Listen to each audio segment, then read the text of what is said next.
चलो बच्चों, स्लैब से शिफ्टिंग का एक लास्ट क्वेश्चन लेते हैं जो थोड़ा मैथमेटिकल है। तो क्वेश्चन की लैंग्वेज तो मैंने लिख दी है, तुम वीडियो पॉज करके नोट कर लेना। मैं जस्ट एक्सप्लेन ही कर रहा हूँ, है ना, ध्यान से देखना। देखो, इस बार हमको दे रखा है कि कोई पात्र है और इस पात्र में 10 सेंटीमीटर गहराई तक कोई पारदर्शक द्रव भरा है। तो देखो, इस बार हमको दे रखा है कि इस पारदर्शक द्रव का अपवर्तनांक समरूप नहीं असमरूप है। तो हमको दे रखा है कि इस पारदर्शक द्रव का अपवर्तनांक असमरूप है, मतलब इसका अपवर्तनांक बॉटम से ऊंचाई y के साथ चेंज कर रहा है। और क्वेश्चन में हमको दे रखा है कि इस बार इसका अपवर्तनांक कैसे चेंज कर रहा है, 20/20 माइनस y।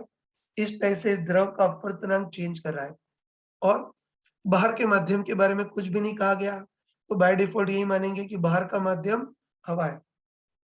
तो वही, इस पात्र के बॉटम में कोई सिक्का रख दिया जो कि ऑब्जेक्ट का काम कर रहा है और कोई दर्शक ऊपर से देख रहा है, मतलब हवा से देख रहा है। तो हमको देखना है कि अगर कोई दर्शक ऊपर से देखे, मतलब हवा से देखे, तो उसको ऑब्जेक्ट की इमेज सतह से कितनी गहराई पर प्रतीत होगी वो देखना है।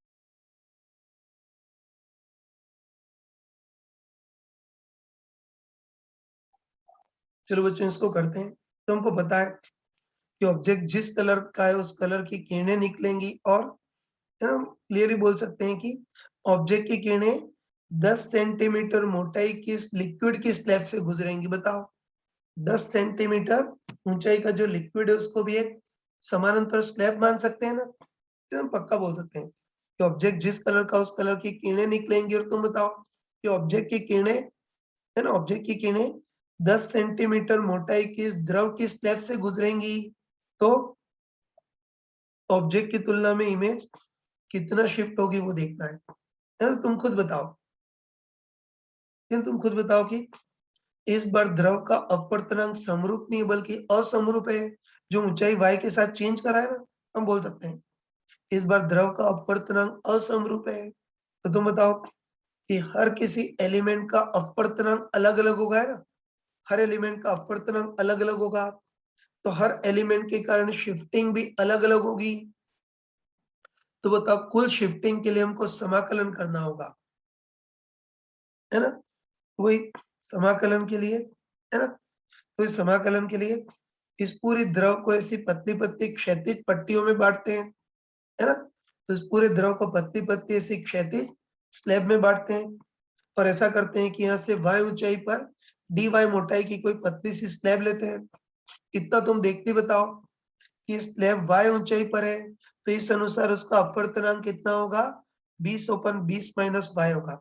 बस, सबसे पहले हम देखते हैं कि सबसे पहले हम देखते हैं कि ऑब्जेक्ट की किरणें जब इस पतली सी स्लैब से गुजरे, तो इस पतली सी स्लैब के इस पतले से एलिमेंट के कारण शिफ्टिंग कितनी होगी वो देखते हैं। तो वही देखते हैं सबसे पहले कि जब किरणें इस पतली सी स्लैब है पतले से एलिमेंट से गुजरेंगी, तो तुम बताओ इस पतले से एलिमेंट के कारण इमेज की शिफ्टिंग कितनी होगी। वही T1 - 1/n रिलेटिव। तो T की जगह तो इस स्लैब की मोटाई dy, है ना। तो T की जगह इस एलिमेंट की मोटाई dy 1 - 1/n रिलेटिव। और हमको अच्छे ही पता है कि बता n रिलेटिव क्या होता है, बेसिकली n स्लैब अपन n ऑब्जर्वर। तो स्लैब y ऊंचाई पर है, तो इसका अपवर्तनांक तो कितना होगा, 20/20 माइनस y होगा। अपन n ऑब्जर्वर, तो बताओ ऑब्जर्वर हवा में, तो उसका अपवर्तनांक 1। तो इसको सॉल्व करेंगे तो n रिलेटिव 20/20 माइनस y आ जाएगा, है ना। बस मैं लिख देता हूँ, है ना। मैं लिख देता हूँ कि जब किरणें इस पतली सी स्लैब से गुजरेंगे ना, या पतले से एलिमेंट से गुजरेंगी, तो इस पतले से एलिमेंट के कारण इमेज की शिफ्टिंग कितनी होगी, T1 - 1/n रिलेटिव ना। तो T तो इस पतले से एलिमेंट की मोटाई dy 1 - 1/n रिलेटिव। तो तुम बताओ कि n रिलेटिव 20/20 माइनस y है, तो 1/n रिलेटिव इसका उल्टा हो जाएगा, 20 - y/20 हो जाएगा। इसको अलग अलग भी कर सकते हैं, बताओ 20/20 करेंगे तो 1 माइनस y/20 ऐसा लिख सकते हैं। आगे सॉल्व कर लेना, है ना। तो बताओ, सॉल्व करेंगे तो 1 से 1 कैंसल, और ये माइनस माइनस का प्लस आ जाएगा। तो इसको सॉल्व करेंगे तो हम बोल सकते हैं कि इस पतली सी स्लैब या पतले से एलिमेंट के कारण इमेज की शिफ्टिंग कितनी होगी, है ना, 1 से 1 कैंसल, माइनस माइनस का प्लस हो जाएगा, तो कितनी आ जाएगी y/20 इंटू dy। तो इस पतले से एलिमेंट के कारण इमेज की शिफ्टिंग इतनी होगी। बस आराम से बताओ कि इस पतले से एलिमेंट के कारण शिफ्टिंग इतनी हो रही है, तो इस पूरे लिक्विड के कारण टोटल शिफ्टिंग कितना होगा इसका समाकलन। तो इस पूरे लिक्विड के कारण टोटल शिफ्टिंग कितना होगा इसका समाकलन। चलो डायरेक्ट बताओ कि समाकलन करेंगे तो 1/20 तो कांस्टेंट है बाहर, और अंदर इंटीग्रेशन y dy हो गया, लिमिट भी रखते हैं। तो तुम बताओ कि y हम यहाँ से माप रहे हैं, तो बताओ सबसे पहले एलिमेंट ये होगा जिसके लिए y इक्वल 0, फिर y इक्वल 1 2 3 करते हुए लास्ट एलिमेंट ये होगा जिसके लिए y इक्वल 10। तो तुम खुद बताओ कि लिक्विड कहाँ से कहाँ तक फैला हुआ है, y इक्वल टू 0 से y इक्वल 10 तक फैला हुआ है। तो लिमिट भी y इक्वल टू 0 से y इक्वल टू 10 रखेंगे। चलो समाकलन तो इजीली कर सकते हैं ना, हमको पता है कि y dy का समाकलन कितना होगा y²/2, limit y equal to 0 से y इक्वल 10, लिमिट रख सकते हैं, upper limit minus lower limit. तो तुम बताओ कि अपर लिमिट पे y की जगह 10 रखेंगे तो 10²/2 मतलब 50 माइनस लोअर लिमिट पे y की जगह 0 रखेंगे तो 0। बस इमेज की टोटल शिफ्टिंग हमारे पास आ गई, है ना। इमेज की टोटल शिफ्टिंग कितनी हो गई, तो 1/20, और समाकलन करके लिमिट रखेंगे तो 50, तो 2/5 सॉरी 5/2 मतलब 2.5 सेंटीमीटर। बस पक्का बोल सकते हैं इस पत्ते से एलिमेंट के कारण शिफ्टिंग इतनी है, तो पूरे लिक्विड के कारण टोटल शिफ्टिंग इसका समाकलन। तो इस पूरे लिक्विड के कारण इमेज की टोटल शिफ्टिंग कितनी होगी 2.5 सेंटीमीटर। और मैंने चमका कर बताया था कि बता शिफ्टिंग किस दिशा में होती है, आपतित किरणों की दिशा में होती है। तो तुम बताओ, है ना, तुम बताओ कि अभी आपतित किरणें ऊपर की ओर जा रही हैं, है ना, बताओ आपतित किरणें ऊपर की ओर जा रही हैं तो ऑब्जेक्ट की तुलना में इमेज ऊपर की ओर शिफ्ट होगी, और कितना शिफ्ट होगी 2.5 सेंटीमीटर। बस ऑब्जेक्ट की तुलना में इमेज 2.5 सेंटीमीटर ऊपर की ओर शिफ्ट हो जाएगी। तो इस दर्शक को इमेज सतह से कितनी गहराई पर प्रतीत होगी वो भी निकाल सकते हो ना। बताओ ऑब्जेक्ट की वास्तविक गहराई 10 सेंटीमीटर है, उसमें इमेज 2.5 जितनी ऊपर शिफ्ट हो गई है, तो होता है इसको इमेज सतह से कितनी गहराई पर प्रतीत होगी 10 माइनस 2.5 मतलब 7.5 सेंटीमीटर गहराई पर प्रतीत होगी।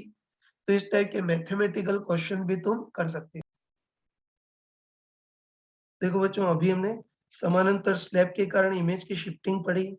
अब उसी पे बेस्ड एक कॉमन क्वेश्चन लेते हैं, लेकिन उसके पहले एक बहुत मामूली सी चीज पूछ रहा हूँ, ध्यान से बताना। तो जैसे मान लेते हैं कि ऑब्जेक्ट है और ऑब्जेक्ट की किरणें 10 सेंटीमीटर मोटाई की पानी की स्लैब से गुजर रही हैं। ये तो ऑब्जेक्ट की वास्तविक गहराई 10 सेंटीमीटर है, और स्लैब से गुजरने के कारण ऑब्जेक्ट की तुलना में इमेज 3 सेंटीमीटर ऊपर शिफ्ट हो गई है।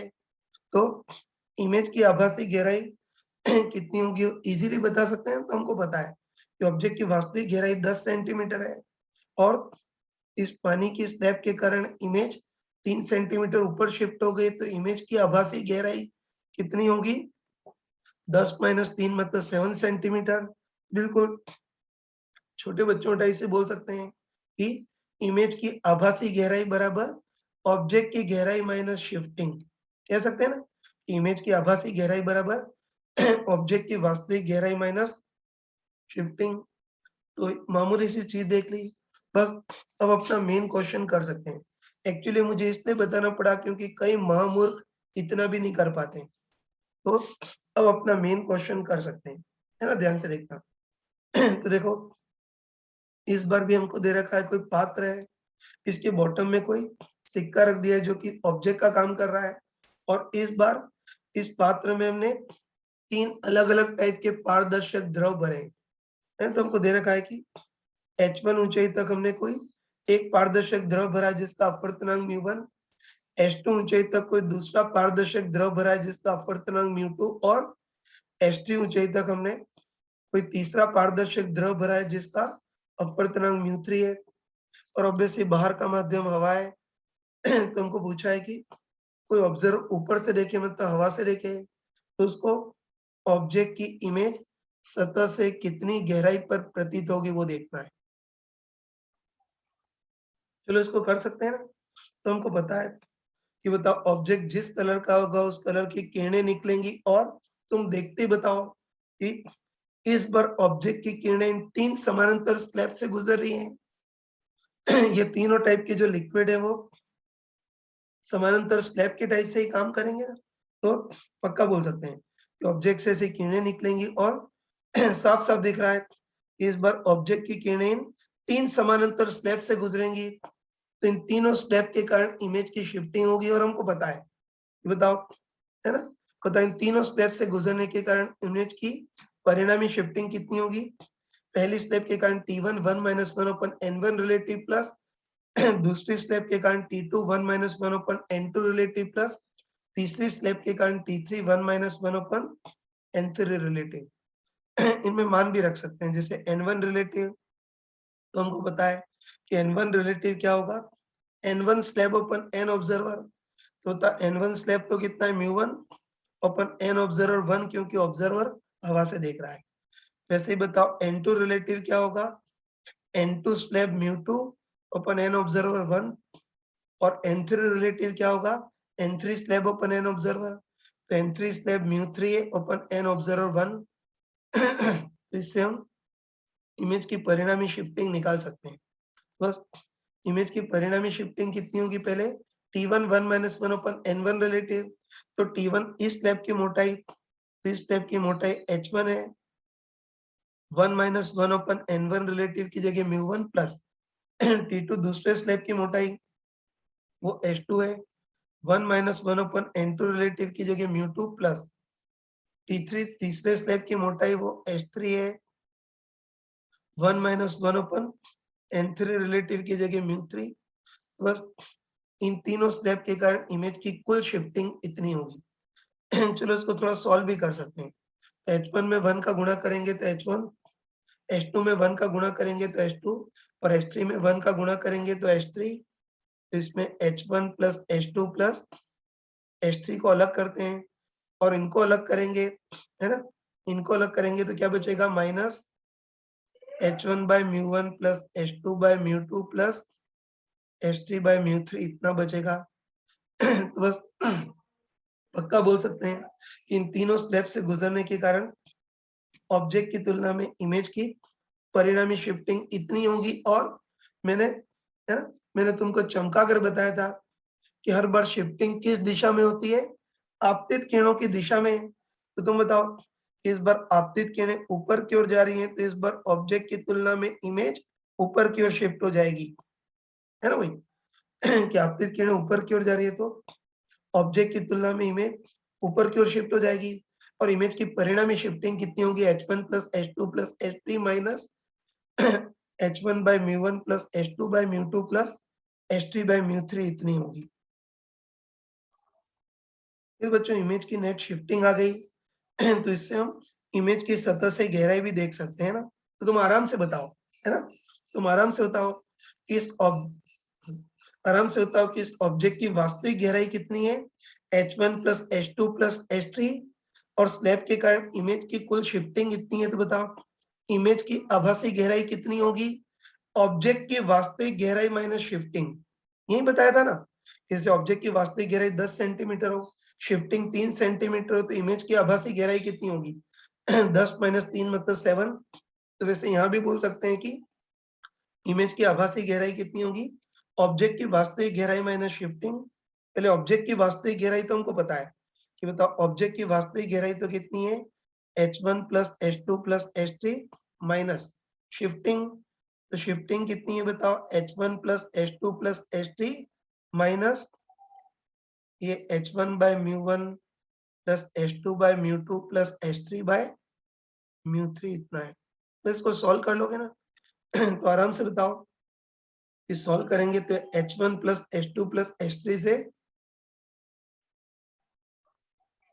ये आराम से बताओ कि सॉल्व करेंगे तो h1 plus h2 plus h3 से ये h1 plus h2 plus h3 cancel हो गया और ये माइनस माइनस का प्लस आ जाएगा, तो इमेज की आभासी गहराई h1 by mu one plus h2 by mu two plus h3 by म्यू3 इतना आएगा।